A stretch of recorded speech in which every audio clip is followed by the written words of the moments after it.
It is July of 1878, and the heat still hangs over Front Street in Dodge City, Kansas.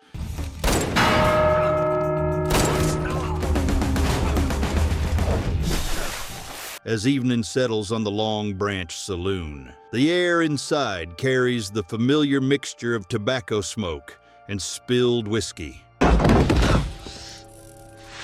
And that concludes the lessons for the day. A poker game in the back corner has gone badly for four cowboys who now stand facing the table, where a professional gambler sits counting his winnings, flanked by a deputy marshal, whose presence was requested by the bartender 10 minutes earlier when voices began rising above the piano music. The deputy stands with his back to the wall in the narrow space between the bar and the gaming tables, positioned deliberately so that all four angry cowboys remain in front of him within a space of perhaps 12 feet. His right hand rests on the grip of his revolver, which appears larger than the standard Colt Peacemaker that hangs from the belts of the men facing him. The cowboys are armed and drunk and convinced they have been cheated, which makes them dangerous in the specific way that young men with nothing to lose become dangerous when they believe they have been wronged. What happens next takes perhaps 7 seconds from beginning to end, but the sound of it carries 3 blocks down Front Street and brings people running from their homes to see what catastrophe has occurred. The deputy draws his weapon as the first cowboy reaches for his own gun, and the revolver in the lawman's hand speaks 9 times in rapid succession, each shot slightly different in pitch and tone. Before any of the 4 men can return fire, 3 of them are on the floor with wounds to their shoulders and legs, and the 4th is backing toward the door with his hands raised. Then comes a sound unlike anything a standard revolver can produce, a deep, thunderous roar that sounds more like a shotgun than a pistol, fired deliberately into the ceiling to punctuate the end of the confrontation. The deputy never reloaded during this sequence because his weapon held 10 shots instead of the standard 6. And he has just demonstrated why certain frontier lawmen preferred overwhelming firepower to the mythology of the fair fight. To understand why this forgotten revolver existed at all requires understanding what the American frontier believed about itself and how that belief conflicted with the brutal mathematics of survival. The illusion of the peacemaker.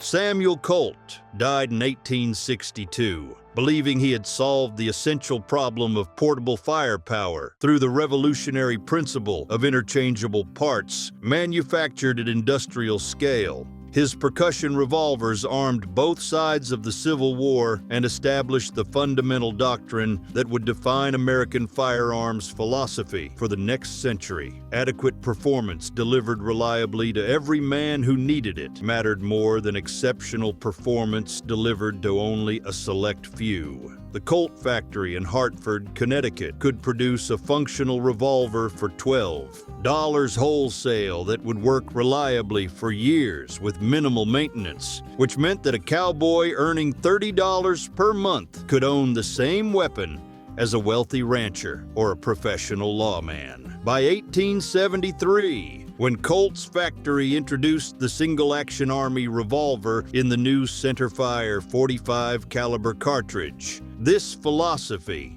had reached its apex. The weapon that would become known as the Peacemaker embodied everything the frontier claimed to value: democratic access, reliable simplicity, and the assumption that skill mattered more than equipment. The revolver held 6 cartridges, reloaded one at a time through a loading gate, and required the shooter to manually cock the hammer before each shot. This design encouraged precision and discouraged waste, which aligned perfectly with the mythology the West was constructing about itself, even as it was being violently settled. The cultural narrative that emerged around these weapons emphasized individual capability over mechanical advantage. A skilled gunfighter with a Colt could outdraw and outshoot a mediocre shooter, regardless of what weapon the lesser man carried. Or so the stories claimed. This belief system served multiple purposes beyond simple engineering preference. It suggested that the frontier rewarded merit rather than wealth, that violence could be fair and honorable, and that American democracy extended even to the tools of killing. The successful gunfighter was not the man with the most expensive weapon, but rather the man with the quickest hands and the steadiest nerve. But 20 years before Colt perfected this democratic vision, a French-born doctor in New Orleans had asked a fundamentally different question that would produce a weapon the frontier would spend decades trying to forget. Before we dive deeper, if you're fascinated by forgotten weapons and the untold stories behind them, subscribe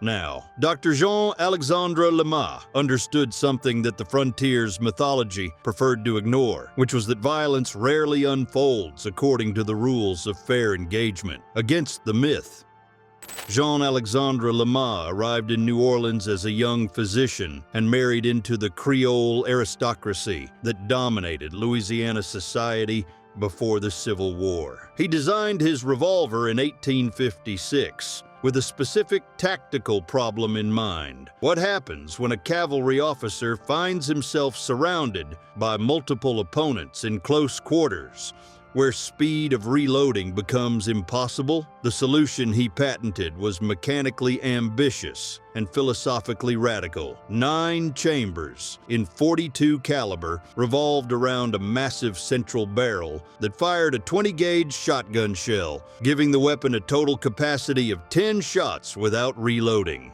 The Lamat violated every principle of Colt's democratic simplicity. It weighed over 3 pounds when fully loaded, nearly 50% heavier than contemporary revolvers. The mechanism required a pivoting hammer nose that could be adjusted with a small lever to strike either the revolver cylinders or the central shotgun percussion cap. Loading the weapon took significantly longer than a standard revolver because 9 chambers required 9 balls, 9 powder charges, and 9 caps, plus the loading of the shotgun barrel with shot and wadding. The cost of production ran 3 to 4 times higher than a Colt, which meant that only officers and wealthy individuals could afford to purchase one. Confederate military procurement officials recognized the weapon's potential immediately because Southern cavalry doctrine emphasized shock tactics over sustained firefights. The aristocratic culture of Confederate leadership felt comfortable with weapons that required wealth and training to deploy effectively, which represented a fundamental philosophical difference from the Union's preference for equipment that could be issued to anyone, regardless of background. Production contracts were signed, but Southern industrial capacity proved inadequate for the complex manufacturing required. Lamat established production facilities in Paris and Birmingham, England, where skilled craftsmen could produce the precisely fitted components necessary for the design to function reliably. The tactical logic behind the weapon's strange configuration made perfect sense for cavalry operations in the 1860s. A mounted charge ended in chaotic close-quarters combat, where formations dissolved into individual struggles. Under these conditions, the first man to empty his revolver became vulnerable, regardless of how accurate his shooting had been. 9 shots meant a Confederate officer could engage multiple opponents without facing that vulnerable moment when his weapon ran dry. The central shotgun barrel served a specific doctrinal purpose when the swirling chaos of a cavalry melee brought opponents within arm's reach. The psychological and physical impact of a shotgun blast could break enemy resolve and create the space needed to withdraw or reload. Approximately 2,900 Lamat revolvers were produced between 1856 and 1865, with a majority seeing service with Confederate cavalry and naval officers. General J.E.B. Stuart carried one throughout his campaigns, and General P.G.T. Beauregard personally endorsed the design in official correspondence. The weapon proved its worth in dozens of cavalry actions across the war's 4 years, establishing a combat record that would influence its post-war reputation among those who understood the difference between mythology and survival. When the Confederacy collapsed, these expensive and complex weapons faced an uncertain future that would ultimately lead them to the frontier, where their presence contradicted everything the West claimed about itself. 10 shots for the frontier. The largest cavalry battle of the Civil War occurred at Brandy Station, Virginia in June 1863, where approximately 17,000 mounted troops clashed in running fights that lasted from dawn until dusk. Confederate officers armed with Lamat revolvers found themselves in exactly the tactical situation the weapon had been designed for: close quarters chaos, where multiple opponents could appear from any direction and where pausing to reload meant death. Union cavalry carried standard Colt and Remington revolvers holding 6 shots, which had always been considered adequate for cavalry work. After-action reports from both sides noted that Confederate officers seemed able to maintain fire longer than expected during the swirling melees, though few Union commanders understood why until they examined captured weapons. When the war ended in 1865, approximately 2,000 surviving Lamat revolvers represented significant financial investment for their owners, many of whom were now impoverished Confederate veterans heading west to rebuild their lives. These men brought their weapons because selling them would have yielded little return in the devastated Southern economy, and because the revolvers represented one of the few valuable possessions they still owned. The great cattle drives began in the late 1860s as Texas ranchers discovered they could drive herds north to Kansas railheads and sell them for 10 times what they cost in Texas. This economic migration brought thousands of former Confederate soldiers westward, and some percentage of them carried Lamat revolvers simply because they owned nothing else. The early cattle towns of Kansas discovered that law enforcement presented challenges different from military operations or rural sheriffing. Abilene, Wichita, and Dodge City were concentrated nodes of violence, where hundreds of armed men congregated in confined spaces with substantial amounts of cash and limited entertainment options beyond drinking and gambling. A town marshal or deputy in these settlements faced mathematical problems that Wild Bill Hickok's legendary speed could not solve. What happens when one lawman must confront 4 or 5 or 6 armed men simultaneously in a saloon or gambling hall where retreat is impossible and backup is minutes away? Some frontier lawmen discovered that the mathematics changed significantly when their weapon held 10 shots instead of 6. Town records and newspaper accounts from the 1870s mention deputies carrying heavy large-frame revolvers or Confederate cavalry pistols, which were common euphemisms for the Lamat. These weapons were never common enough to become standard issue, but they appeared in specific roles where their characteristics aligned with tactical requirements. Wells, Fargo, guards on isolated runs through hostile territory sometimes carried them. Lawmen in small towns without backup available preferred them. Gamblers wealthy enough to afford them and wise enough to understand their own vulnerabilities invested in them. The frontier would spend the next 15 years discovering that the Lamat's presence revealed uncomfortable truths about how violence actually worked when stripped of romantic mythology. The last lawman's gun. The 1870s represented the peak decade of frontier violence in Kansas cattle towns, and this period produced the clearest evidence of how the Lamat functioned in actual frontier conditions.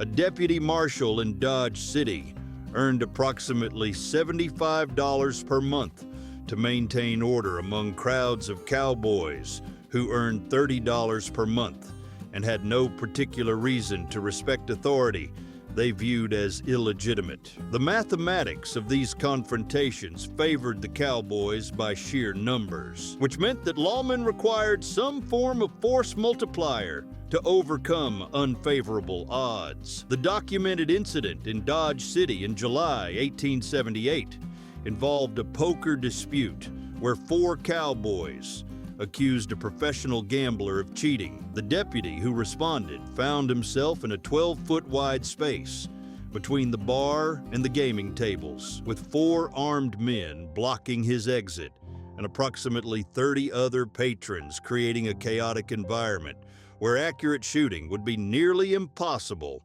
Contemporary newspaper accounts report that the deputy drew his revolver and fired 9 shots in rapid succession, wounding 3 of the 4 cowboys before the 4th surrendered. The final shot was described as sounding like a shotgun, which strongly suggests the weapon was a Lamat, and the deputy fired the central barrel into the ceiling as an exclamation point rather than a lethal shot. Similar incidents occurred in Wichita in 1876, when a night watchman discovered 3 men robbing a freight office. The watchman fired 9 times at close range, hitting all 3 thieves with wounds that were painful but not fatal.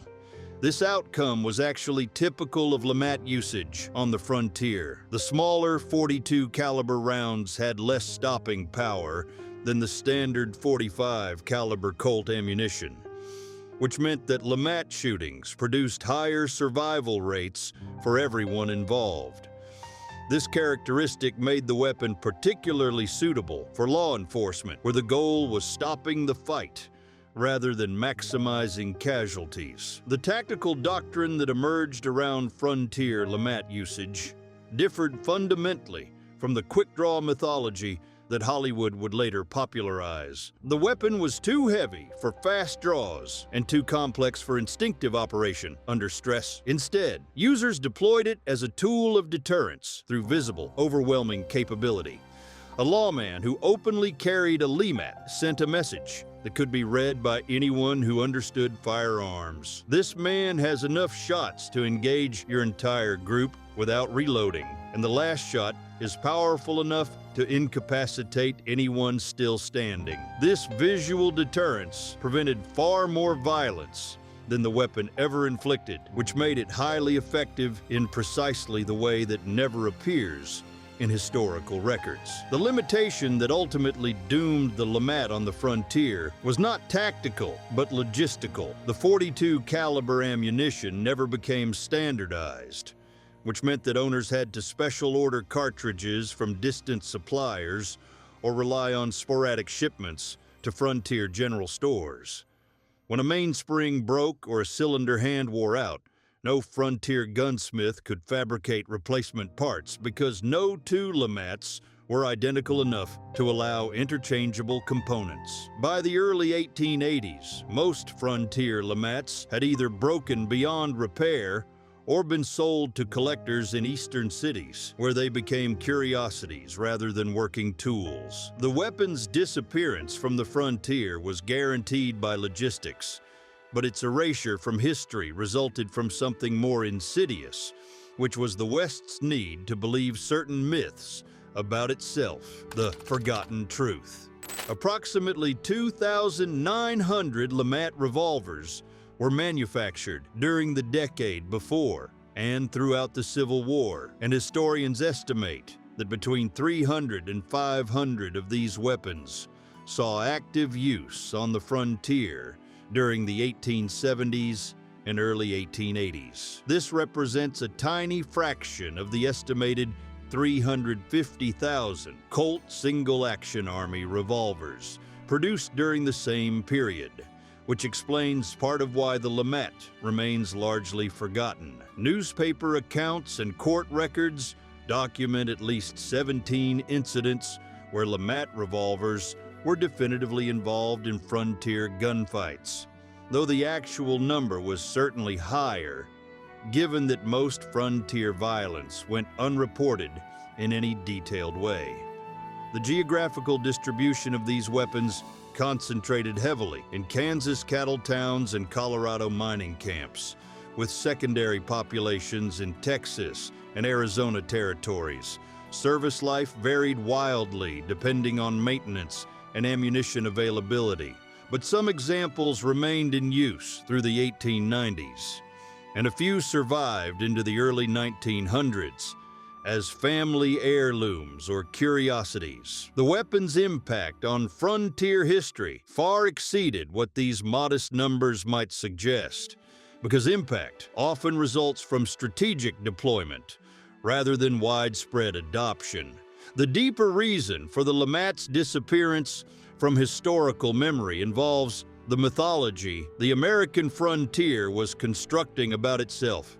During the same decades these weapons saw use, the West needed to believe in individual capability, triumphing through skill and courage, in fair fights determined by quick draws and steady nerves, and in democratic access to the tools of violence. The Lamat contradicted all of these narratives. It was expensive, which meant wealth determined who could own it. It was complex, which meant education and training mattered more than natural talent. Most importantly, it worked by overwhelming opponents through superior firepower rather than by outmatching them through superior skill. Collectors and museums today display Colt Peacemakers because those weapons align with the stories Americans want to believe about frontier history.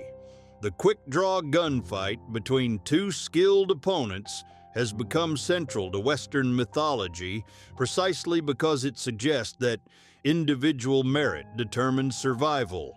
The Lamat's presence on the frontier told a different and less comfortable story, that survival often resulted from having better equipment purchased with money earned through class privilege, that overwhelming force prevented fights more effectively than skill ever could, and that the mathematics of violence favored those who could deploy more shots regardless of their accuracy. Documentary evidence demonstrates that lawmen who carried Lamat revolvers experienced lower casualty rates than those who carried standard 6-shot revolvers. Yet these men left almost no mark on frontier legend. Wild Bill Hickok became famous because his gunfighting career embodied the mythology of individual skill, while deputies whose careers lasted longer because they carried superior firepower disappeared from historical memory. This selective remembering reveals what frontier culture valued in its stories, even when those stories contradicted the brutal realities that determined who lived and who died. The modern firearms market assigns value that reflects rarity rather than historical importance. Authenticated Lamat revolvers sell at auction for $20,000 to $40,000, while comparable condition Colt single-action Army revolvers sell for $2,000 to $3,000. Collectors recognize the Lamat's scarcity and mechanical uniqueness, but broader historical consciousness remains focused on weapons that better serve mythological purposes. Your grandfather might have spent his entire life around firearms without ever seeing a Lamat, because even when they were new, they existed in small numbers in specific places, performing specific functions. Later revolver designs incorporated elements that suggest the Lamat's influence, even though manufacturers never publicly acknowledged any debt. The modern Taurus Judge, which combines revolver cylinders with shotgun capability, follows precisely the same philosophical approach that Dr. Lamat pioneered in 1856.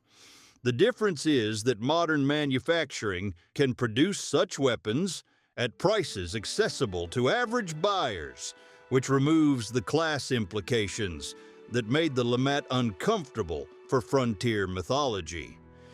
The story of the Lamat revolver reminds us that history often hides its most revealing truths Behind the myths we prefer to believe. If you enjoyed uncovering the forgotten side of the American frontier and want more deep dives, subscribe now and never miss the next untold story.